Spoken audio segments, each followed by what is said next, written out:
Dear students, आज हम स्पर्श भाग 2 के कविता दोहे पढ़ेंगे जो बिहारी जी द्वारा लिखे गए हैं। बिहारी का जन्म 1595 में ग्वालियर में हुआ था।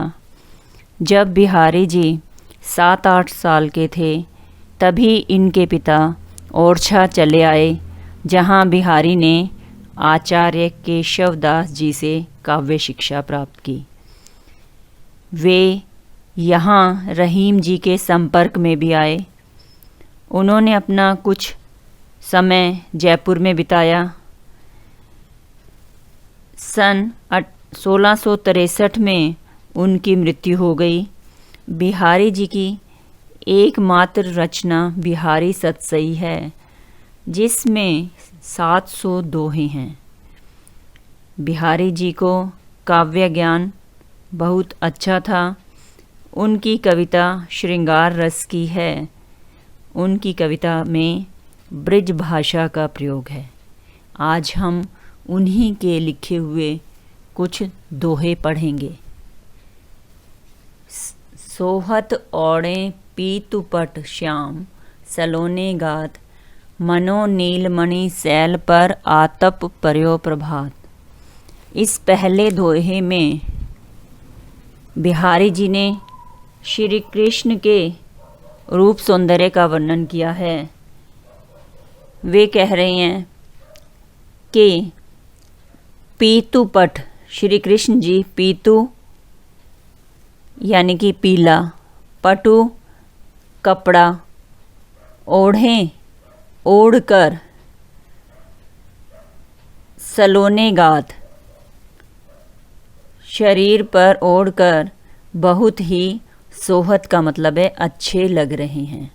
श्री कृष्ण भगवान अपने सुंदर सांवले शरीर पर पीले वस्त्र पहनकर बहुत ही अच्छे लग रहे हैं और ऐसा लग रहे हैं मनो यानी कि मानो नीलमणि सैल, नीलमणि सैल नीलमणि पर्वत पर, आतप धूप, प्रभात सुबह की धूप, पर्यो का मतलब है पड़ रही हो।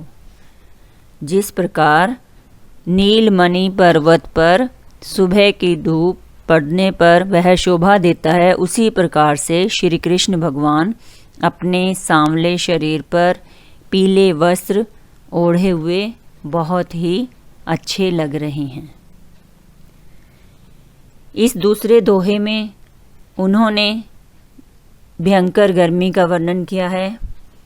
देखो, कहलाने एकत बसत, अहि मयूर मृग बाघ, जगतु तपोवन सो कियो, दीरघ दाग निगाह। निदाग, निदाग का मतलब है ग्रीष्म ऋतु में। दीरघ दाग, भयंकर गर्मी ने जगतु संसार को तपोवन जैसा बना दिया है। ग्रीष्म ऋतु में भयंकर गर्मी ने सारे संसार को तपोवन यानी कि ऐसा वन जहाँ तपस्वी रहते हैं उसकी तरह बना दिया है। और इतनी भयंकर गर्मी पड़ने पर अहि सांप, मयूर मोर, मृग हिरन और बाघ शेर, जबकि इनका आपस में विरोध है, लेकिन गर्मी में वो सब मिलकर एकत बसत इकट्ठे ही रह रहे हैं। गर्मी के कारण अपनी सारी शत्रुता को भूलकर सांप, मोर, मृग और बाघ इकट्ठे रह रहे हैं। नेक्स्ट, इस दोहे में गोपियों और श्री कृष्ण के बीच के प्रसंग का वर्णन है कि कैसे श्री कृष्ण जी से बात करने के लालच में वे श्री कृष्ण जी को तंग करती हैं, उनकी बांसुरी छिपा लेती हैं।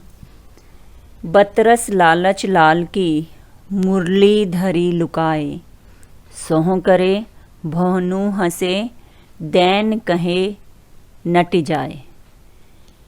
कि बतरस यानी कि बातचीत करने के लालच में। लाल श्री कृष्ण की मुरली बांसुरी। लुकाई का मतलब है छुपा लेती हैं। श्री कृष्ण जी से बातचीत करने के लालच में उनकी बांसुरी को छुपा लेती हैं। सोहों करे शपथ लेती हैं कि उन्होंने बांसुरी नहीं छुपाई। और साथ ही बहुनु हंसे, बहुओं से हंस देती हैं, आँखों ही आँखों से हंस देती हैं। दैन कहे नट जाए, जब श्री कृष्ण भगवान उन्हें दैन का मतलब है देने के लिए कहते हैं तो नटी जाए, मना कर देती हैं कि उनके पास उनकी बांसुरी नहीं है। नेक्स्ट, कहत नटत रीझत खीजत, मिलत खिलत लजियात, भरे भौन में करत हैं नैनन ही सब बात। इसमें बिहारी कवि ने नायक और नायिका का वर्णन किया है कि किस प्रकार नायक और नायिका परिवार के बीच इशारों ही इशारों में बातें करते हैं। कवि ने कहा है कि कहत, नायक जो है अपनी कुछ बात उसे कहता है। नटत, नायिका इनकार कर देती है। रिझत, नायक उस पर उसके इनकार करने के तरीके पर मोहित हो जाता है। खिजत का मतलब है बनावटी गुस्सा करना। नायिका इस बात पर बनावटी गुस्सा करने लगती है। मिलत, दोनों के नैन अचानक मिलते हैं और दोनों ही, खिलत का मतलब है प्रसन्न हो जाते हैं। जब इस तरह से वो प्रसन्न हो जाते हैं तो लजियात, नायिका शर्मा जाती है। भरे भोन में करत है नैनन ही सब बात। इसमें कवि ने बताया है कि किस प्रकार से वे इशारों से ही भरे भौन, भौन का मतलब है भवन में, नैनन आँखों से ही बातें कर लेते हैं। परिवार के बीच बैठे हुए भी आँखों ही आँखों से अपनी बात समझा देते हैं।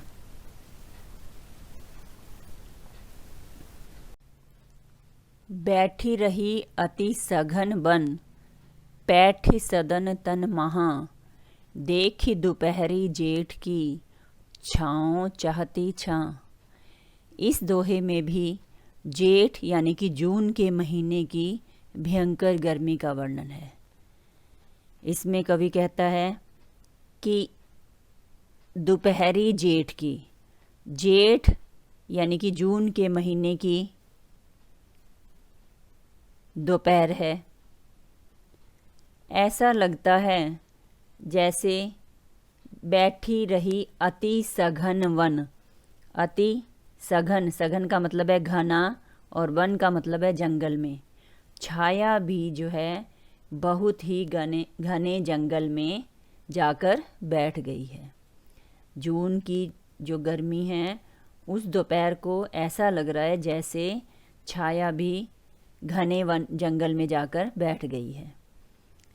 पैठी सदन तन महा, और गर्मी से बचने के लिए वो भी सदन तन यानी कि भवन में, भवन रूपी शरीर में, पैठी का मतलब है प्रवेश कर गई है। इतनी ज़्यादा गर्मी है कि छाया भी जो है धूप से, गर्मी से बचने के लिए भवन रूपी शरीर के अंदर प्रवेश कर गई है। और ऐसा लग रहा है कि छाहों चाहती छाँ, छाहों की छाया भी जो है अपने लिए, धूप से बचने के लिए छाया की इच्छा कर रही है। इसमें जून के महीने की भयंकर गर्मी का वर्णन किया गया है। नेक्स्ट, कागद पर लिखत न बनत, कहत संदेश लजात, कहिए सबु तेरो हियो, मेरे हिये की बात। इसमें कवि ने नायिका के विदेश गए प्रियतम को संदेश देने की बात कही है कि नायिका कह रही है कि मैं आपको संदेश भेजना चाहती हूँ, लेकिन कागद यानी कि कागज पर, लिखत ना बनत, लिखा नहीं जा रहा। जो मैं संदेश आपको देना चाहती हूँ वो मैं कागज पर मुझसे लिखा नहीं जा रहा। कहत संदेश लजात, संदेश का मतलब संदेश ही है कि मैं अगर जो है आपके पास से जो आपका मित्र आया है उसको संदेश देना चाहूँ तो मुझे उसे संदेश देने में लजात का मतलब है लज्जा आती है। कागज़ पर मैं लिख नहीं पा रही हूँ और मित्र को आपका संदेश देने में मुझे लज्जा आ रही है। अंत में जो है वो खुद ही कहती है कि कहूँ सबो तेरो हियो, अब तो बस ऐसे ही करो कि तुम जो है तेरो हियो, तुम्हारा जो है दिल उसी से पूछ लो, वही जो है तुम्हें मेरे बारे में कहिए का मतलब है बता देगा। वो मेरे दिल की बात और मेरे दिल की दशा को अपने आप ही तुम्हें बता देगा।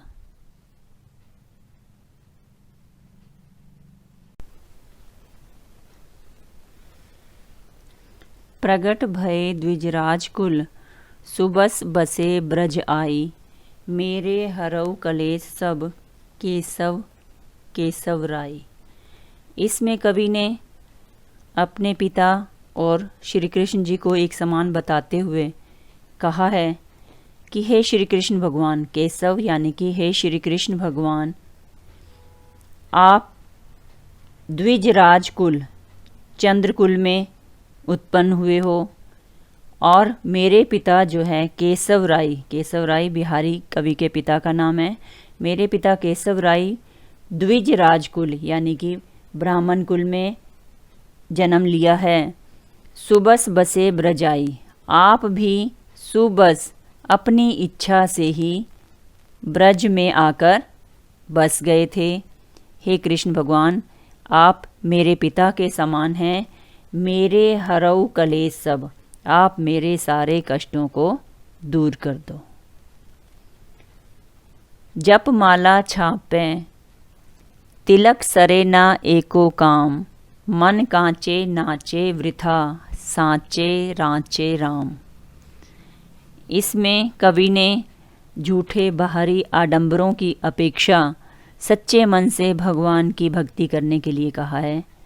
कवि कह रहे हैं कि जप माला का जाप करने से, छापे पूरे शरीर पर चंदन का छापा लगाने से, तिलक सिर पर लगाने से, सरे न एको काम, एक भी काम पूरा नहीं होता। ये तो सिर्फ बाहरी दिखावा है। मन कांचे, यदि आपका मन कच्चा है, मन कांचे कच्चा मन है, बिना सच्ची भक्ति वाला मन है, तो वे जो है वृथा नाचे, बेकार में ही नाचता रहता है और उससे भगवान की प्राप्ति नहीं होती। सांचे रांचे राम, भगवान राम तो सांचे यानी कि सच्ची भक्ति करने वालों पर ही रांचे प्रसन्न होते हैं। इसलिए दिखावटी बाहरी आडंबरों को छोड़कर सच्चे मन से भगवान की भक्ति करनी चाहिए, भगवान उसी से प्रसन्न होते हैं।